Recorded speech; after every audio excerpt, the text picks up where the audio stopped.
Praise God. And if you belong to Christ, who holds the power and the healing abilities, that same power and healing abilities belong to you too. Whoa. You too also have self-healing abilities and that same power that Christ brought you with. Isn't that nice? You should be clapping hands at that. To make a change, because right away, they say, well, I got to change, right? I got to make this transformation in my life, right? But, exactly how long it's going to take, because that could be a long process. That process can... Marcus Hart Transform You Radio Show. The only radio show where you can make real results and start living in your purpose. Visit MarcusHartEnterprises.com. MarcusHartEnterprises.com.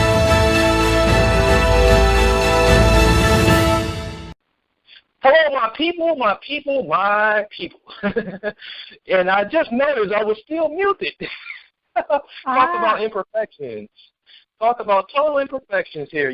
So we're going to get the show rolling here.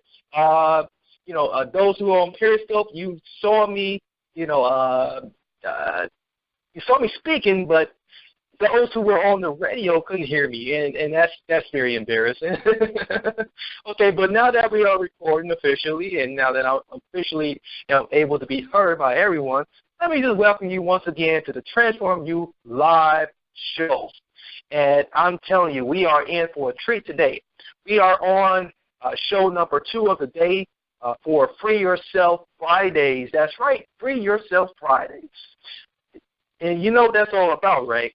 It's all about freeing yourself mentally and spiritually so that you can live out your best possible life as ever. We all about transformation here. That's what we promote. And that's why we bring on people who have made all the necessary transformation in their lives, and they continue to strive by offering great content just for people like you. They strive on serving the people. They strive on sharing. And that's what we're supposed to do. We're supposed to come together and share this world. So, as far as updates, we do got one more show. 2 more shows for the day for Free Yourself Friday. Make sure you stay tuned in for those shows. We have a show crashing in at 2:30. So a little over an hour and a half will be another show with an interview guest, Allison Carroll. And then we have Kathy Strahan coming on at 5 p.m. Central Standard Time.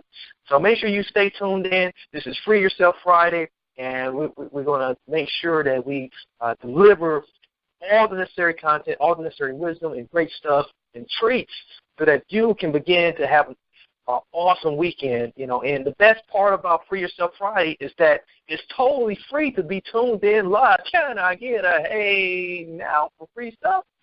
Yeah, we are being, generous and just grateful to all of our supporters of this great broadcast network, and it's growing, although we are very young here. We are on interview 13, I think, and we continue to bring on more awesome guests. So enough of me ranting and talking. Let's get into what we're here for. We are here for an awesome guest. Her name is Belinda Farrell. This young lady, this awesome individual, she has overcome some major life challenges. And when I say major, I'm talking about not, hitting your foot on a pole or something, or, this is some major life challenges. But through it all, she has rose out of that to be able to offer some invaluable information to all of us in her new book, Find Your Frisian Joy. And I may be saying that wrong, but if you know anything about me, I welcome all imperfections. So her new book, and, she takes readers on a journey, and just provides some different teachings. And I'm going to allow her to talk more about it. So without further ado, let's hear from Belinda Farrell. Well, thank you so much, Marcus. It's really an honor to be here. Thank you for inviting me. And would you like me to just start in on the book, Find Your Friggin' Joy? Hey, whatever you feel comfortable with. We are just excited to have you on board and have you here. It's truly a blessing. Well, thank you. I wrote the book after my son committed suicide, And I really couldn't do a lot of the healing work that I had been trained and was doing for the last 20 years. And I've also lost all my savings in a Ponzi scheme. So I was pretty much at the bare barrels of my existence, I thought. And then a friend took me to see this movie that was called The Living Matrix. And it featured a man named Dr. Eric Pearl, and I watched him do a healing with a young boy that had cerebral palsy and was just in a wheelchair. And he never touched him. He just did which looked like he was pulling things around him, which are really just pulling the frequencies of your higher self. But anyway, after 3 of these short sessions, the boy got out of the wheelchair and was playing in the playground and holding a cup for the first time. So I was really, the hair was standing up on my head, and I thought, I have to learn how to do this. So I went to training in Chicago, and I came back learning how to be a reconnective healing practitioner. When I had a session done on myself, all the grief that was around my son's suicide just got lifted. And all of a sudden, I was not so heavy anymore. And it was like a miracle because this woman, the practitioner, didn't even know that I had lost my son. She just did a session. And in the session, you get exactly what you need to put you in balance. So that's what I needed, was to find my likeness again. And I was so excited about this. I wanted to share it with other people, and therefore I had the reconnection done, and the reconnection accelerates you on a higher path than what you're doing now to be of service with your higher self. And that's when I was told I had to write this book. And I didn't really want to write. I had 3 CDs, chanting CDs. I'm a Hawaiian chanter, and I figured that was enough, that I had given enough to the planet by doing these, vibrational healing chants. But my higher self had other plans for me and said, no, you have to write a book. And everything came into place. It took me 3 years, but it finally got published. And so I was very excited to be able to share this with other people. Wow, fascinating. And, we dove deep into, some of the things you have did in your life. I mean, you have done some amazing things here. You even trained with Anthony Robbins. That's yes, awesome. After my divorce, I was married for 18 years to an orthopedic surgeon, but it wasn't honoring my spirit. And you just know when you're kind of dying inside, you're not being fulfilled. And so I finally had to grow, and as soon as I got divorced, I started, searching for things I was afraid of so many things, and I wanted to overcome that. And what better than a fire walk, right? Right. Walk on 2,000 degrees of hot coals. And so that's what I did. And I was with Tony for about 5 years and learned so much. And what the fire walk teaches you is that you didn't think you could do this. And so if you didn't think you could walk on fire, what else could you accomplish in your life? And so what came up for me is that I always wanted to drive a race car. I'd always liked wheels and bicycles and scooters. And Tony teaches you a mantra that says, if you say you can't, then you must. And if you must, then you will. So I said, well, I can't drive a race car. And I thought, oh, no, I must. So yes. I looked up where I could, take a course in Grand Prix road racing, and that was here in Northern California. It was called Sears Point at the time. And I enrolled by myself in this 4-day Grand Prix road racing course. I was the only girl, scared to death, didn't even know how to drive a stick shift. And there I was, and I was, you learn a lot of physics before you get out into the, into the roadway with your Formula Ford. Right. Anyway, after the 4-day course, I was hired by the racetrack. I had some talent, and they said, we'd like you to go to New York and drive for Buick and Cadillac. And anyway, that's how it started, and it turned into almost a 10-year career of a stunt driver. They created a stunt course for me, and I learned how to do spins and slides and, anti-terrorist driving and just all kinds of things. It was amazing. It was just amazing. And that all came out of just, realizing, because you said you can't, you must. That's fascinating. That's definitely it's a mantra. When you say that to yourself, if I say can't, then I must do it. And when you must do something, you will make that a priority. Yeah, and we think about so many people that have walked away from, just amazing opportunities, all because, that self-doubt. And, what type of advice do you recommend to those type of individuals? Well, again, you have to trust your gut. And some people, aren't ready to do that. So, if I can encourage those that just need a little bit of a shove or a nudge, that their gut is telling them the truth right from their stomach. And even if you think that's impossible, who in the world would have thought I was 41 years old? To start a stunt driving career at 41, I mean that was not on my radar, and especially being a woman. But I showed up, and then I found out I had some talent, and I loved it. And so, when you do something you love, everything comes into play. Everything falls together. Yeah. And it was the most amazing experience. If I hadn't done the firewalk, I wouldn't have known. See, all these little things lead to something else. So you have to take opportunities. When that door opens, you have to walk through it.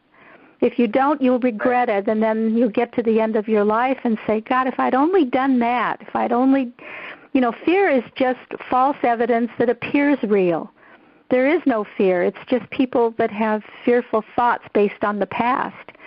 And when I learned in Hawaii of forgiveness process that erases these thoughts from the past and then puts you in the present time. And when you're in the present time, you can make better decisions, not based on failures that you've had from the past.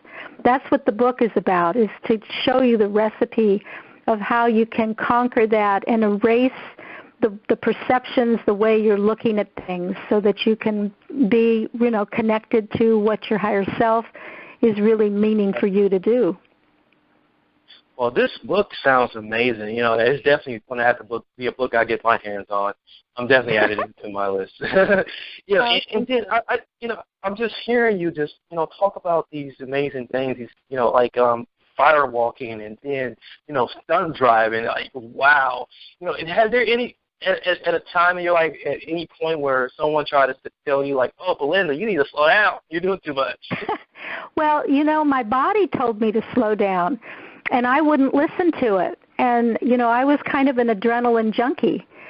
When that 10-year span when I was in my 40s, I was doing acting as well. I was modeling. I was on the fast lane, stunt driving, doing some little movies and things like that, and bicycling and not resting.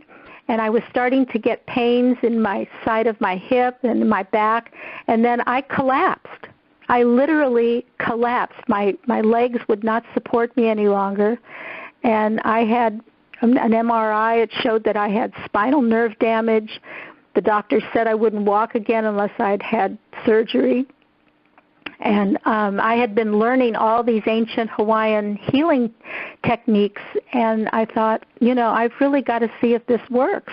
Because for one thing, once my back collapsed, I couldn't do stunt driving jobs anymore, so I couldn't be hired. So I was dropped by my insurance company in the stunt world, and I couldn't afford an operation. I had no insurance. So because of that, too, I said, well, I have to see if this stuff really works. Can I heal myself? And sure enough, I did it 24/7. I was very, very motivated. I was in bed, and I was doing as much as I could to see myself getting well, but you have to do more than that. You have to feel that it's really working. And I knew that I had to get a lot of these memories up from my past that were blocking the entrance to my higher self. Because the higher self, once it comes in, it heals you. It heals the physical body. But the unconscious mind, which runs your body, is holding all the memories. And if you have memories that are based in fear and from the past, it's clogging that pipeline, to go up to the higher self to give the message that you need to heal. So I had to get those memories out. And I went to a homeopathic doctor and an osteopath. She gave me a little teeny pill that had it was snake venom. And she, for some reason, I had taken a questionnaire, and she said, this will help your back to lift up memories from it. And it certainly did. Wow. I had some memories that were not so pleasant, but I had been holding them in, and as soon as they came up and were revealed to me, I could put some closure on it and let it go out of the body. Yeah, it's all about release, and and I just want to comment on one thing too. I was looking at your picture, and I had already guessed that this must be an actor or a model because she's beautiful. Oh, thank you. But I'm 70. I'm going to be 71 in April. Wow. Oh my God. My listeners ought to look at your picture. You're amazing looking. Well, I think it's because of doing the healing work inside, and then also, I swim with wild spinner dolphins in Hawaii and have been doing that for over 20 years. And I had to overcome my fear of the water. That was huge. I wouldn't even tell Tony Robbins that I was afraid of water. I was too embarrassed. You know what? I'm not afraid of water, but I can't swim. so that's the thing with me. Yeah, I'm like you as well, but I couldn't swim either. So and it's just like what you said earlier. If it's a can't, you must do it. Well, even though I was in Hawaii and I was learning all these, new things, I still wasn't going into the water. It wasn't until I started having this higher self connection, and it was through a lot of deep breathing. It's called the Ha breath, and it's in my book, How to Reach Your Higher Self, by doing this 10 minutes of Ha breathing. And as I was doing that, it was like as though my higher self was coming inside, but it was coming inside in the form of dolphins and whales. And I thought, that's never been on my radar. I don't like the ocean. I don't want to see all these animals. But it was so amazing that they were just coming in. I was just so curious. And then starting that night, my dreams were completely it was overwhelmed with dolphins and whales teaching me how to swim.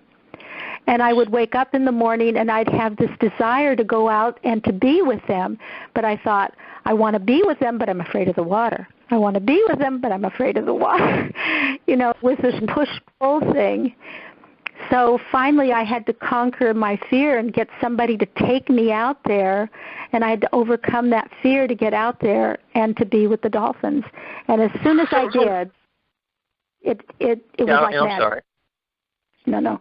It was like magic. They just started downloading information into me, and I was hooked. Wow. So what exactly do dolphins and whales teach us exactly? Well, they have a sonar.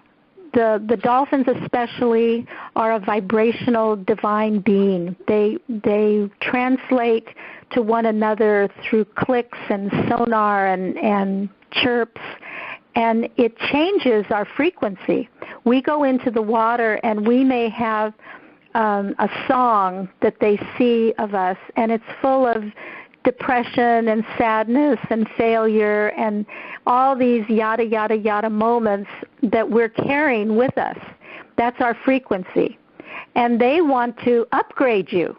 They want to sonar you and melt that away and show you what divine loving being you are inside to match their frequency, because they are working at 20% of their brain rather than we're working at about 7%. So they're a much higher intelligence than us, even though they're human like us. They're conscious breathers. They have to come out of the water every 7 minutes or they'll die. So that's why we have to also learn how to breathe, up to the top of our heads, or we die a spiritual death.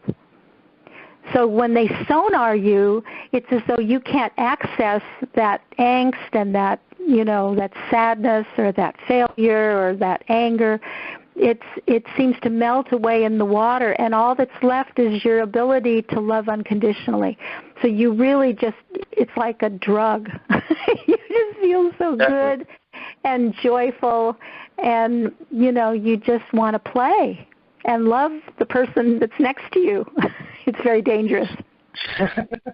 Well, I definitely can feel a lot of your love radiating through this conversation right now, and, it's just very pleasant. You do have a very pleasant, energy about yourself. And thinking about energy, a lot of people have, this connection with money, so how is our energy like money?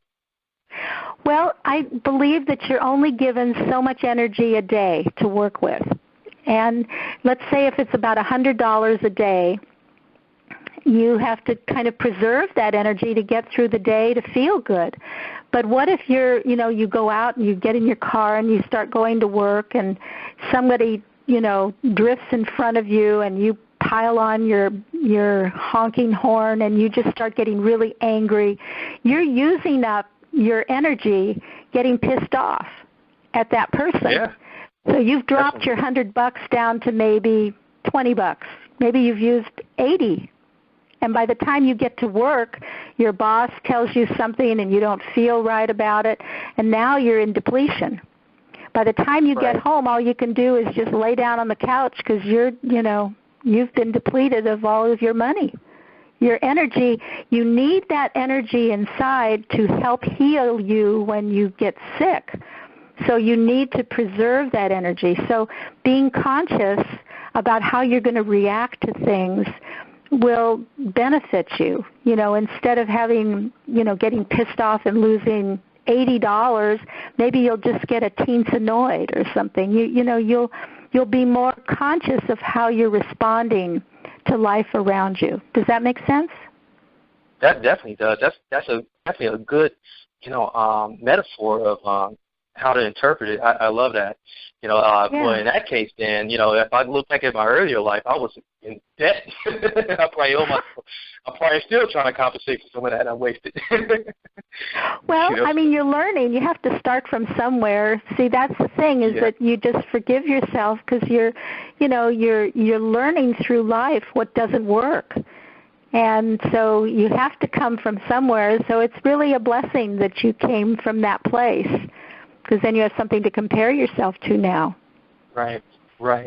Now a lot of us we hang on to a lot of these things from the past, and we struggle so hard with trying to forgive ourselves. So how exactly does self-forgiveness work? Well, it's really not as difficult as people think. It is a forgiveness process that erases the way you've been looking at some cruel or unforgivable thing that you thought happened to you. And life does make you feel that, you've been given a lot of, terrible things. And if you drag that with you, you're almost doomed to repeat them and never move through with something that maybe is inspiring or can inspire somebody else to take action and, go in another direction. So the way that you go inside is you're forgiving yourself together with your higher self. Let's say you start your day and all of a sudden something sad comes up or something that makes you angry. Right away, you say to yourself or out loud, I'm sorry. I'm sorry. I love you. I forgive you. Thank you. Those 4 statements, I'm sorry, I love you, I forgive you, thank you, is a mantra that helps to neutralize, it erases that past. And so the energy attached gets released. And then you become, that's right, you neutralize the energy that you associate with that person, place, or thing. Do you understand?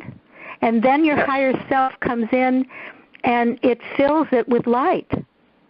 It fills it with light. It goes into a void, or it goes into the Akashic, and no more do you have that attachment to it. You're forgiving yourself from the way you're looking at it. You can't change the past. It happened. Right. You can't do anything to correct whatever that person did to you. The only person you're changing is the way you're looking at it, so that you can go on and move to a higher level. Exactly. Wow. This is, you're just giving us some wealth of information right now, and I'm loving it. I'm just in my seat turning right now, like That's okay. One thing that kind of stuck out at me is there's this mention about your book that is not for sissies. Now, exactly what does that mean? Well, I mean, not a lot of people would like to go inside and feel that they're responsible for what they created. So they're not going to go inside. They're not going to do the work or the play, whatever you want to call it. They would rather take a pill or go to the doctor or try to find out any outside means to their disease. And this book is for people who want to take action, who want to prevent things from happening. I mean, I know that because I was able to heal myself, that I'm feeling good today, turning 71. It's all about what did I do? What did I do? And it's not that I poo-pawed doctors. I was married to one for 18 years, a surgeon. But I know that there's a place for all different kinds of healing. There's emergency rooms where the doctors do very good, at helping people right away. But there are things that we can prevent. And by self-healing ourselves, by going inside and doing this, these little mantras, not even knowing what you're doing it for, but you just start saying it to yourself, and it becomes, a constant thing, you're going to feel better. And feeling better means you're put out into the world, and you make us all better because we're all connected. Right? Definitely. So I just think it's one of the most, and I do it daily. If something happens with someone, I take personal responsibility. Did I cause that? There's a gentleman, his name is Dr. E. Hiliakala Len, and he is famous for having gone to a criminally insane hospital in Hawaii, and he was given the job of taking care of these criminally insane people. Well, he never saw any one of these patients. They couldn't even keep people working there because the situation, everything around there was just so unpleasant. But he was familiar with this forgiveness process. It's called Ho'oponopono, to make right. And he would look at their chart individually, and he would see what they had come in for, and then he would check himself and say, what is it about me that is them? That's taking 100% responsibility, that maybe I'm carrying the seed of something that they're showing signs of. So he would start to clean himself. I call it cutting the cords, but it's, the forgiveness process. I love you. I'm sorry. I forgive you. Thank you. And he would do that constantly. Well, within 3 years, that hospital closed. The patients got well. Wow. And it's been documented in a book called Zero Limits, and from the nurses and the people that were there that witnessed it. It's a powerful, powerful tool. And it's not something you just do once, because we're always courting ourselves to people, places, and things. And so we don't want to drag these things along with us. We want to keep the neutralizing going so that we're always in the present time. Yes. So it's something you do. It's like brushing your teeth. I mean, do you brush your teeth once and then that's it? No, not at all. That's why I call the book Discovering Missing Links from Ancient Hawaiian Teachings to clean the plaque of your soul. Not just the plaque on our teeth, but the plaque of your soul, and reach your higher self. Definitely. Wow. So with that said, there's a lot of pushback against the ability to heal yourself, and there's a lot of people who just don't believe it's possible. What do you say to those people? Well, I'm surrounded by those people as well, and I love them. I love them exactly where they are. You can't force healing onto anyone. You have to be ready, and there are people at different stages of their life, and I still, I do what works for me, and it all depends on what they believe. If they believe in something wholeheartedly, then it will work for them. I'm not saying that mine is the only way. I learned this when I was in Hawaii, and these are ancient Hawaiian teachings during a time when there was no mental illness on the island. I wanted to go to the source. That's just how I was made, because I'm always seeking deeper wisdom. That's not on everybody's agenda. So I just say, for those that want to do this, the information is there. I'm just the messenger. And, I find it feels very good to increase your frequencies and to upgrade the way you are. And so I love sharing this, and I love seeing the results on people that do begin to acquire this and allow it to become a habit in their lives. I see the changes in them. Well, we definitely, appreciate you, and, you truly are a blessing to all of us for being the carrier of that message. It's definitely a message we need to begin to adopt, in our own lives. We are just about closing out here. Now, if our guests wanted to get in touch with you, what would be the best way to connect with you? Well, I have a website, and it's www.hunahealing, Huna healing.com. And my phone number is in there, and they can call and reach me, and all of the information on the dolphin seminars, which I'm doing the month of September of this year and the last week of August. I take people for 1 week at a time, and I teach the ancient Hawaiian healing, and we swim with the wild dolphins in the morning. And again, you don't have to be a good swimmer. Remember, I certainly am not the best swimmer, but I'm comfortable in the water, and these are really beautiful sacred bays where the dolphins have been coming in for hundreds of years.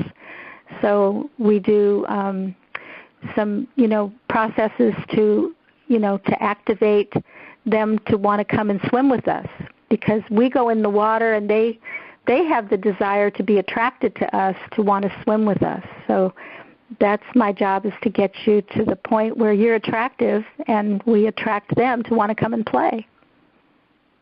Okay, well, you certainly doesn't have that attraction problem. I would say that. I would love to come out there and and be able to experience that. You're gonna have to teach me how to swim, though. Oh, that would be wonderful. You just have a boogie board, and I just drag you around. All you have to do is kick. Oh, well, that's easy.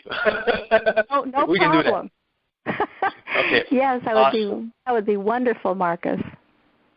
Yeah, you definitely have been an inspiration today, and you definitely added some value here today. Now, it's a question I always ask all of my guests, being in election season, and me being a political guy. Is there any particular thoughts on the current election? I'm already laughing. Coming up here? I'm sorry. Yeah. Say that again, Marcus. Is there any thoughts on the current presidential election coming up in November? Oh gosh, I just pray that the will of the people is heard. That's what is going to elect someone in that position. I don't know who in their right mind would want to be that, but it's always the will of the people that I pray will come around and that will be served. So we just have to wait and see and hope that the best person, is nominated and wins. And it'll be fine if we aren't, because we'll still keep going, we'll still survive, and we will, govern ourselves too, because it still has to do with how we respond to whoever is in there. Definitely, and that's how they wrote our Constitution, after all. I greatly appreciate your thoughts on that. That's well said. So, ladies and gentlemen out there, we greatly appreciate you joining us here today. Make sure you join us at transformubroadcast.com. That's transform, the letter U, broadcast.com. If you haven't already, get yourself a free membership. The recording of this interview will be directly on the website archive, under free radio. It's completely free to you. Make sure you connect with our friend here, Belinda Farrell. She's an awesome person. Her contact information will be directly on the website as well. We have a community, a huge growing community of leading world experts, and all of our friends are there too, and all of their friends are there. And we'd like to make a friend out of you. So once again, that's transformubroadcast.com. It's been a pleasure entertaining you guys and bringing you such a beautiful guest. Until then, many blessings, peace, and love to each and every one of you guys.